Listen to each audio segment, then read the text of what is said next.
naman akla. Narito tayo ngayon upang matunghayan ang napakainit, nagbabaga at talaga namang usap-usapan at maraming pinaka-inaabangan na issue ni Ate Erica. Kasalukuyan nga muling pinag-uusapan ni Kalinga Val Santos Matubang ang issue kay Ate Erica at sa atin niyang si Sheila May laban sa kanilang tita. Talagang patagal nga ng patagal ay mas tumataas na ang tensyon at away sa pagitan ng mga mag-anak na ito, kaya naman handa si Kalingap Val Santos Matubang na tumulong at maresolba ang problema nilang magpapamilya. Ilog! Saan ka pupunta? Dito po sa side na yan, malapit sa dagat, may mga resort dyan. May mga beaches, resort. Dapat, maganda ka, may beauty ka, doon ka pupunta sa mga resort. Hindi sa San Pascual. Malakad ng 5 kilometro. Ate, hindi mo ako na, ang daming gagamba dito, ang daming langgam. San Pascual po, mga kalingap, gubat yan. Kung maganda ka, sosyalira ka, bakit ka pupunta sa San Pascual, doon maliligo? Dapat doon sa harap ng bahay mo, ikaw yung mga beach resort. Doon sila, Kalinga Prab, nagpa-party-party. Bakit San Pascual? Nilalakad yung 5 kilometrong San Pascual na yan? Yan sabi ni tita, na San Pascual kayo naliligo sa ilog. Ano yung tambay? Tambay ba kayo? Yung mga tambay doon sa San Pascual naliligo. May dalang gin. Pero sabi, maganda si Erica. Gandang mukha. Hindi po. May itsura lang. Ang maganda po si Biancy. Ganda ni Biancy. Swerte ni Ido, no? Ako lang si Ido. Nirip. Inasawa ko na yan. Si Biancy. Hindi ko na pakakawalan. Araw-arawin ko sa bahay nila. Mag-aranak pero walang tinulong sinumbat itinulong sa magulang namin. Kami, nag-aasikaso sa ospital. Kaya huwag kayo magparabibinutog. Magparagagawa ng kwento. Huwag na magsinungaling. Na walang sakit yung magulang namin. Wala namang kayong ambag. Sige tita, sabihin mo lahat. Si Mami Lydia. Patay na si Tita Lydia. Siya ba yung namatay na beneficiary ko? Hindi pala. Iba pala itong Lydia. Sabi ninyo sa amin, binabaliktad na lang ninyo kami. Binabaliktad ninyo.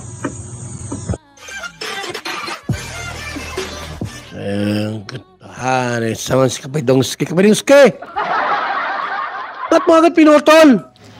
Patuloy pa rin pinag-uusapan ni Kalingap Val Santos Matubang ang tita ni Ate Erica na nagsasabi ng mga sikreto at iba pang bagay laban kay Ate Erica at sa kanyang ate.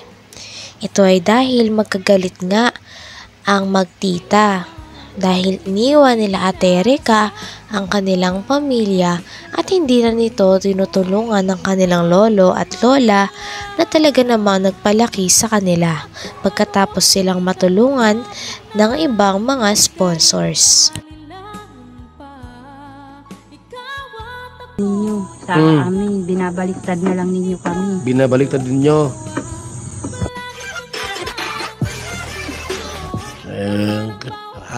Saman si Kapidongski. Ba't mo agad pinutol?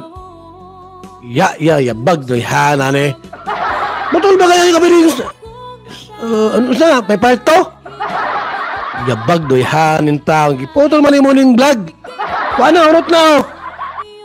Kapidongski. Wala na, Akala ko wala nang nag-ads. Wala na, putol na. Sabihanin Kapidongski. Pasaway Kapidongski wala na, day. Hindi ka nagpaalam. Dapat, mapaalam na ako. Bye-bye, goodbye. Thank you for watching. Putol, abila ko nag-ads. Waman di ads di. Putol na po. Buguyang pidig po. Kapidong script po, oy. Ito po si Bupil mga kalingap, gumawa ng reaksyon. Anong sabi ni Bupil? Sa kanyang reaksyon po mga kalingap dun sa dalawa, abay loko din. So, sabi ni Bupil, matalinong maray itong dalawang ito. Matalino ba gayan? Ha? Bupil ka, isa ka rin. Ano Bupil? Ha? Ano sabi mo? Talagang apoy na lumalagab lang. Ayan, shoutout sa ating mga minamahal na viewers. Yan, sige. Guys, nakita nyo naman yung ating thumbnail. Oh, Yan, kitang-kita. mababasa nyo po dyan. Sobra. Erica and May, sobrang talino. Yes, Sobrang tama talino. po. Matalino po sila. Yan. Bakit? Pakiulit daw. Kasi- Sobrang talino daw po ining sila Erika. Bakit daw? O, sige. Sa ating mga minamahal na viewers, Oh, viewers. nakita nyo naman yung ating thumbnail. Yan. Ako hindi ako viewers. No? Yung sabi ko mga viewers ko, dahil po, SG. Mga SG kayo. Special guest ko kayo. Ayoko ng viewers. Hindi maganda yun. Dapat SG. Special guest. Kahit Mababasa nyo po dyan. buzzers, Erica special and guest May, yan, ha? sobrang talino. Yes, Sobrang tama talino. Po. Matalino po sila. Matalino daw Yan. po sila. Bakit? Bakit daw po?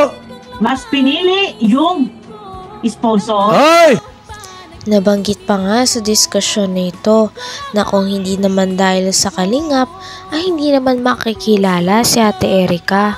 Kaya naman dapat nagkaroon siya ng utang na loob sa kanyang mga pamilya, lalong-lalo na sa kalingap, at hindi niya ito dapat iniwan.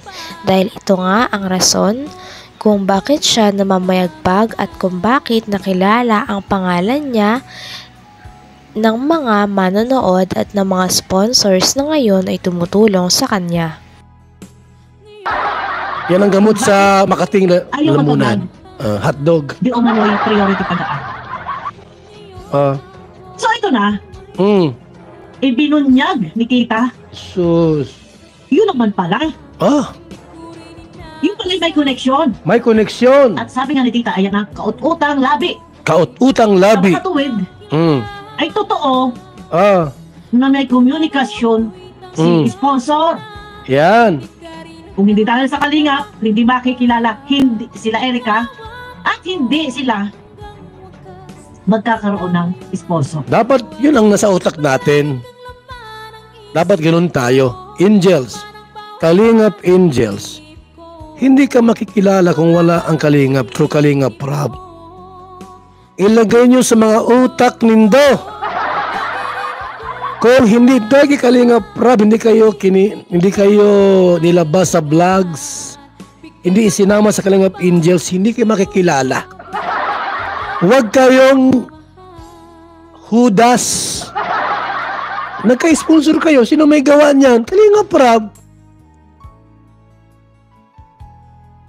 Ba't kayo sumikat sa Kalingap? Kay Kalingap Rab, siya ang nagpapakilala sa inyo. Huwag kayong manghudas na, uy, andyan yung sponsor. Alis tayo kay Kalingap Rab. Yes. Hudas yan. Mga hudas kayo. Di ba? Bakit? Ganon. Sa madaling salita ay nasungkit, nakasungkit ng panty. ng sponsor. Ay, alak panty. Si sponsor, isa sa nagbablog. Di ba? Malinaw na malinaw po. Ayan, Malinaw na malinaw. Malinaw na malinaw. Ano? Teka guys, nakatilala mo na. So dito guys. Bopel, Makati, hotdog ang kainin mo. Huwag yung prito ha, huwag yung pritong hotdog. Yung hilaw, yun ang kainin mo, yung hilaw. Huwag mong pritosin, hindi ko sinabing pritosin yung hotdog. Kasi yung mantika po, hindi pwede salo yan, lalamunan.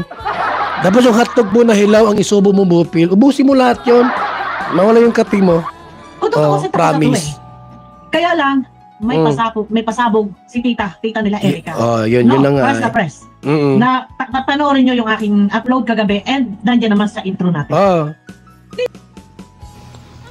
Hanggang dito na lamang muna ang ating napakainit, nagbabaga, pinakainaabangan at usap-usapan na latest issue ni Ate Erika. Maraming salamat sa inyong panonood. Hanggang sa muli. Bye!